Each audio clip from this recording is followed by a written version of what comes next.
संस्कृत दीपिका पुस्तक से page number 50, 51 और 52, 53 करेंगे। ये है संकलनात्मक मूल्यांकनम, यानी कि हमने जो सिलेबस कर लिया है उसके बारे में सारे सिलेबस का आपको प्रश्न वगैरह दिए गए हैं, उन सबको हमें करना है। तो यहाँ तक का हमारा सिलेबस हो चुका है। तो आज हम इन सबको अच्छी तरह से एक एक प्रश्न को मैं समझा कर बताती हूँ, ताकि और आपका जो पेपर आएगा वो इसी पैटर्न से आएगा। तो आपको इसी तरीके से अपने पेपर की तैयारी करनी है। आपको पेपर करने के लिए आपको ये सारा पैटर्न जो है आपको हेल्प करेगा, क्योंकि कई बार बच्चों को क्वेश्चन आता है लेकिन उसकी ये नहीं पता कि किस तरह से हमें ये लिखना है। तो इसमें ये सारा मैं आपको बताती हूँ, ध्यान से सुनना। तो प्रश्न 1 जो है वो आएगा आपका खंड कै होगा। उसमें खंड कै में प्रश्न 1, अधोलिखित गद्यांश पठित्वा निर्देशानुसारम उत्तरत। ये आपका पैसेज है, अनसीन होगा ये। तो इसमें आपको 2-3 बार ये पढ़ना है, समझना है, फिर जो जिस प्रकार से आपसे प्रश्न पूछे जाएंगे उसी तरह से आपको उत्तर देना है। तो सबसे पहले आपको जो गद्यांश दिया गया है इसको ध्यान से पढ़ना है। तो इसमें है, प्राचीन काले भारते 8-9 वर्षीया बालकै गुरो आश्रमम पठनाय गस्ति सम। प्राचीन काल में भारत में 8-9 वर्ष का एक बालक गुरु के आश्रम में पढ़ने के लिए जाता है। स तत्र गुरो समीपे वस्ति सम। वह वहाँ गुरु के पास रहता है। तत्र प्राय 12-15 वा वर्षाणि उषित्वा ज्ञानम प्राप्नोति सम। वहाँ वह 12-15 वर्ष रहकर ज्ञान प्राप्त करता है।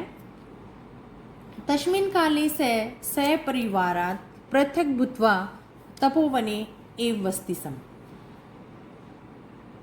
उसी समय वह अपने परिवार से अलग रहकर तपोवन में तपोवन में ही रहता है। तो बच्चे पढ़ने के लिए, जैसे आजकल बच्चे हॉस्टल वगैरह में जाते हैं, तो उस समय बच्चे ऋषि मुनियों के पास आश्रम में रहकर विद्या प्राप्त करते थे। तो इसमें देखो प्रश्न पूछा गया है, एक पदेन उत्तरत। एक पद में, एक शब्द में आपसे उत्तर पूछा गया है, तो आप एक शब्द में ही उत्तर दें। और आप जब इस पैराग्राफ को ध्यान से समझेंगे तो आपको सारे उत्तर इसी में मिलेंगे। आप देखना, बालकै गुरु आश्रमम किमर्थम गस्ति सम। बालक गुरु के आश्रम में किस लिए जाता है? किस लिए जाता है? आपको पता है आश्रम में हम क्या करने के लिए जाएंगे? पढ़ने के लिए। तो साफ लिखा हुआ है, आश्रमम पठनाय गस्ति सम। आश्रम में पढ़ने के लिए जाता है। फिर है इसी का दूसरा भाग है, आश्रम में बालकै कस्य समीपे वसति सम। आश्रम में बालक किसके पास रहता है? तो स शब्द किसके लिए प्रयोग किया गया है? यहाँ बालक के लिए। तो वह वहाँ गुरो समीपम, तो बालक वहाँ गुरु के पास, तो गुरो समीपम। तो सिर्फ ध्यान से पढ़ने के बाद आपको बिल्कुल आराम से आंसर मिल जाएंगे। तो गुरो समीपम। ख भाग है, पूर्ण वाक्येन उत्तरत। पूरे एक सेंटेंस में आपको उत्तर देना है। बालकै तपोवने कति वर्षाणि वसति सम। बालक तपोवन में कितने वर्ष रहता है? तो ये लिखा गया है, तत्र प्राय 12-15 वा वर्षाणि उषित्वा ज्ञानम प्राप्नोति सम। तो लेकिन यहाँ लिखा है तत्र प्राय 12। वहाँ वह प्राय मतलब बच्चे के बारे में, बालक के बारे में ही बताया गया है। तो आपको तत्र प्राय से शुरू न करके आपको प्रश्न में से उठा के वो लिखना है, बालकै तपोवने। यहाँ से प्रश्न में से ही हम लेंगे, ताकि थोड़ा सा आप दिमाग लगाएंगे तो आपको पूरा नंबर मिलेगा। अगर आप यहाँ से लिखेंगे तत्र प्राय 12, तो शायद आपका आधा नंबर कट सकता है। लेकिन आप प्रश्न में से उठाइए, बालकै तपोवने। बालक तपोवन में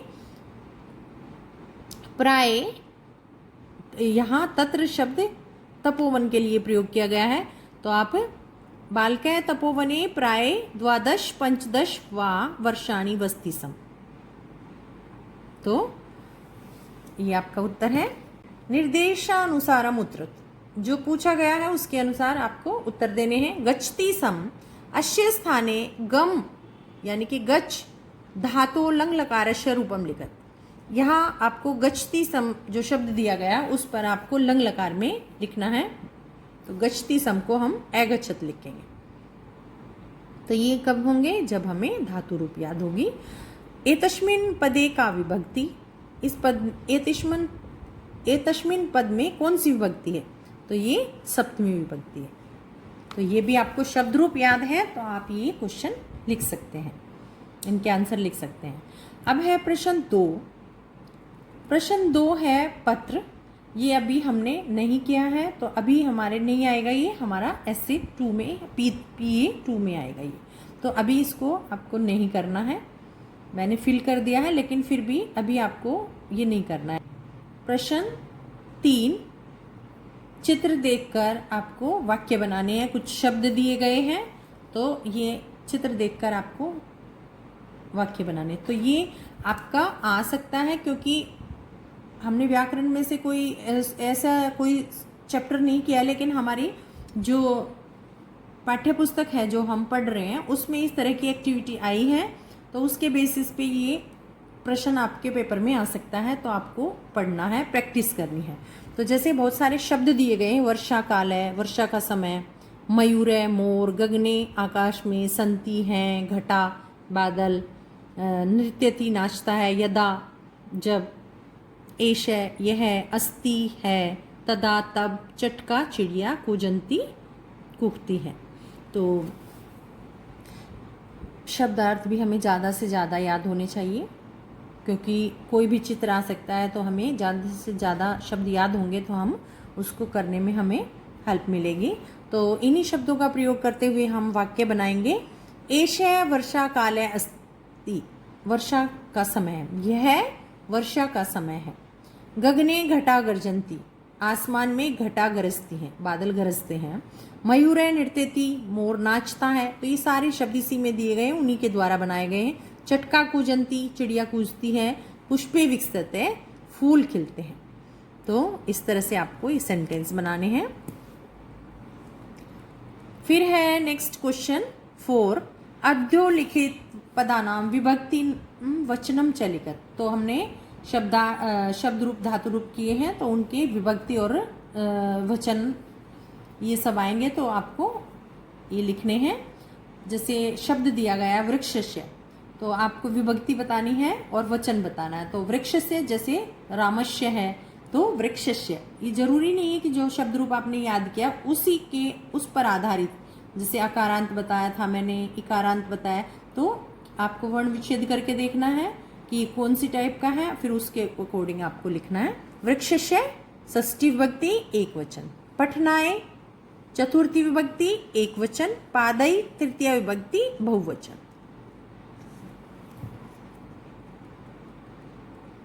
नेक्स्ट है शब्द रूपाणी लिखत। शब्द रूप लिखना है आपको। शब्द दिया गया है, विभक्ति बताई गई है, आपको वो विभक्ति लिखनी है। मयूर है, मयूर पंचमी विभक्ति, मयूरात, मयूराभ्याम, मयूरेभ्य। नेत्र तृतीय विभक्ति लिखनी है हमें, नेत्रेण, नेत्राभ्याम, नेत्रे। तो कोई पूरा शब्द रूप नहीं आएगा, इसी टाइप से आपसे क्वेश्चन पूछे जाएंगे, तो आपको अच्छी तरह से लर्न करनी है और रिटन प्रैक्टिस भी करनी है इनकी। जरूरी नहीं यही शब्द रूप आएंगे जो मैं करा रही हूँ इसमें, ये नहीं, और शब्द रूप और ये पैटर्न यही होगा पेपर का। फिर है 6th क्वेश्चन, वाक्यानि लंग लकारे परिवर्तित। वाक्यों को लंग लकार में बदलना है। तो लंग लकार कौन सा होता है? Past tense.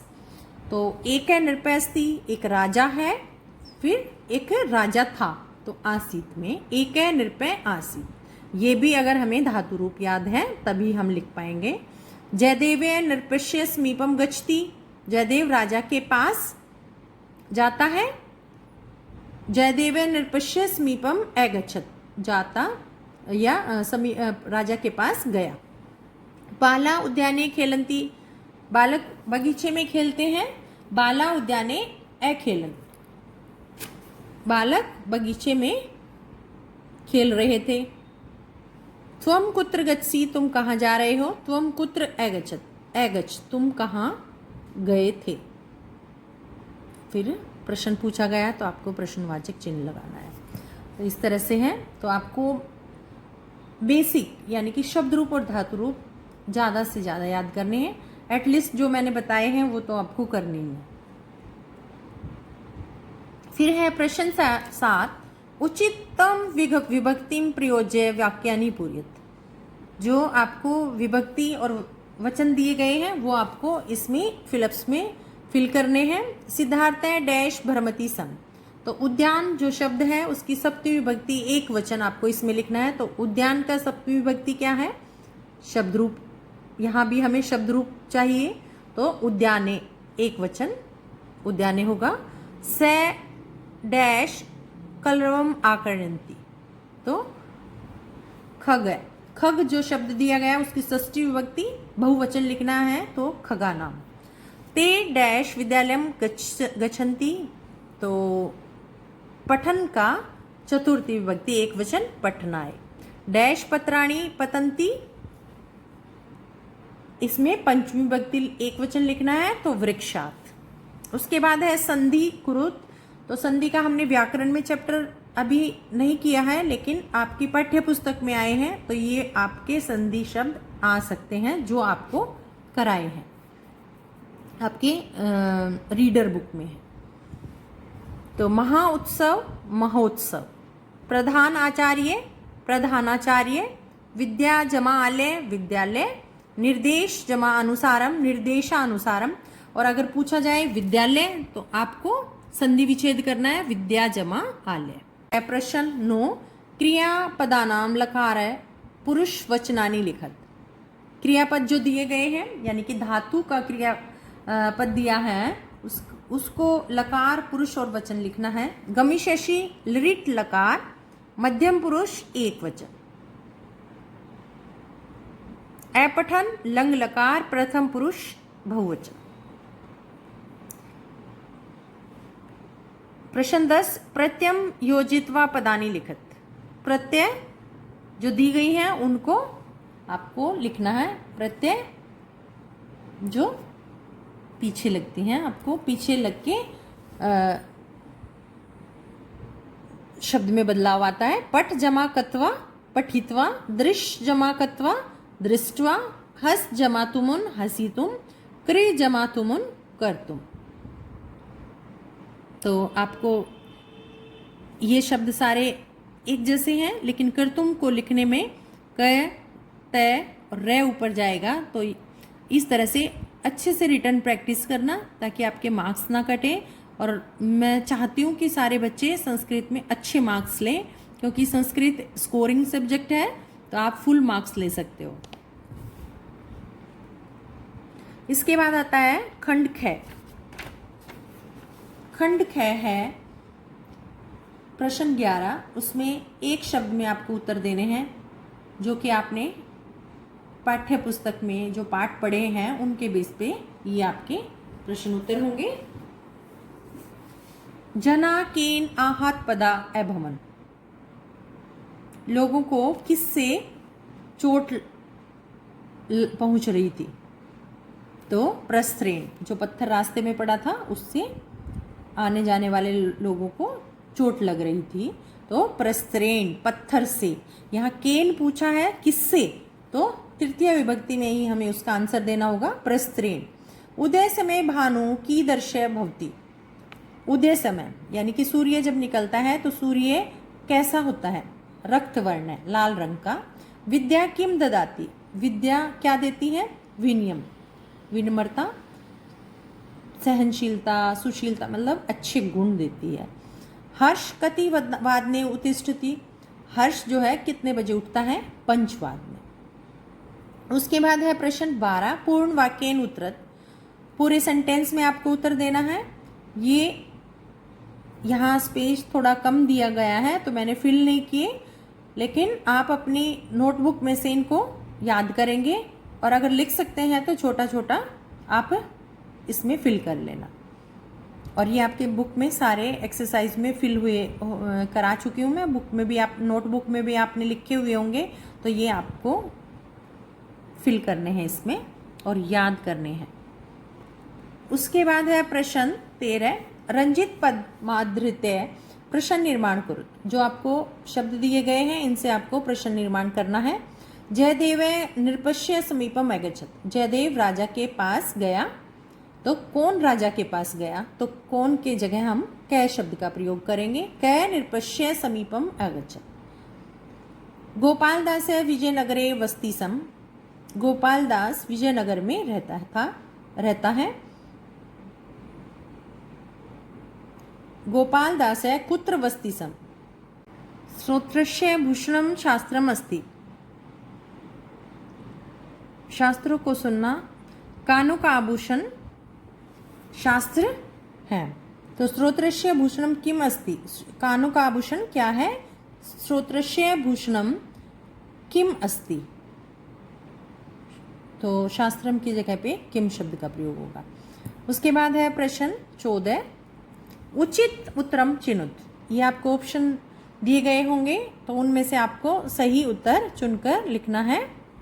प्रश्न कै, मेट्रो यानम कीदर्शम यानम अस्ति, मेट्रो यान कैसा यान है। वातानुकूलितम।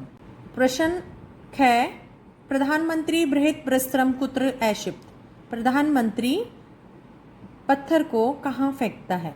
हर्षस्य विद्यालय का अस्ति, हर्ष के विद्यालय में क्या था, क्या है, प्रदर्शनी।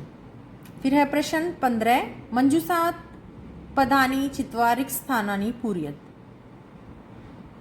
जो शब्द दिए गए हैं हेल्प बॉक्स में, इनकी सहायता से आपको रिक्त स्थान भरने हैं। पात्रत्वात् धनम आपनोति, योग्यता से धन प्राप्त होता है। मेट्रोयानम तीव्र वेगेन धावती, मेट्रोयान तेज दौड़ती है। चंद्रमा चंदनात् अपि शीतलम, चंद्रमा चंदन से भी शीतल है। मेट्रोयाने कोपि धूम्रपानम न करोति, मेट्रोयान में कोई भी धूम्रपान नहीं करता। उसके बाद है प्रश्न 16, समानार्थक पदानि लिखत। समानार्थक शब्दों को लिखना है। यानम वाहनम, कपाटा द्वाराणी, आहारम भोजनम, चिकित्सक वैद्य। तो ये शब्द सभी आपको याद करने हैं। विपरीतार्थक पदानि लिखत, उल्टे शब्द लिखने हैं आपको। सुगमा दुर्गमा, जो सुगमा क्या है, जहां आसानी से पहुंचा जा सके। दुर्गमा, जहां कठिनाई से पहुंचा जाए। स्थूल मोटापा, कृश पतला। प्राय प्रातः सुबह, साय शाम को। लाभ लाभ हानि। फिर है आपको घड़ी दी गई है और समय दिया गया है, आपको वो मैच करना है। तो बताया गया था आपको, जब पूरा समय होता है, पूरा 12 पे जब सुई होती है और जैसे 6 बजे हैं तो षटवादनम, सप्तवादनम, अष्टवादनम। जब जिस तरह से ये 7 बजे हैं और 12 पे बड़ी सुई है, यानी कि छोटी 7 पे है तो 7 बज गए, तो सप्तवादनम। सवा हुआ है तो सपादवादनम, और साढ़े है तो सार्धवादनम, और पौने है तो पादोन वादनम। जो जिस नंबर पे सुई है तो उसी नंबर पे, जैसे पादोन षड्वादनम, सपाद नववादनम, सपाद वादनम, सार्ध पंचवादनम। तो इस तरह से समय का है। तो यहाँ तक आपको अच्छी तरीके से प्रैक्टिस करनी है और इसी टाइप इस पेपर की भी प्रैक्टिस करनी है आपको, और इसी पैटर्न से आपको और भी प्रश्नों की प्रैक्टिस करनी है। और ये आपका सिलेबस सारा कंप्लीट हो गया है। अब आप रिवीजन, हम अगली कक्षा से अपना रिवीजन स्टार्ट करेंगे।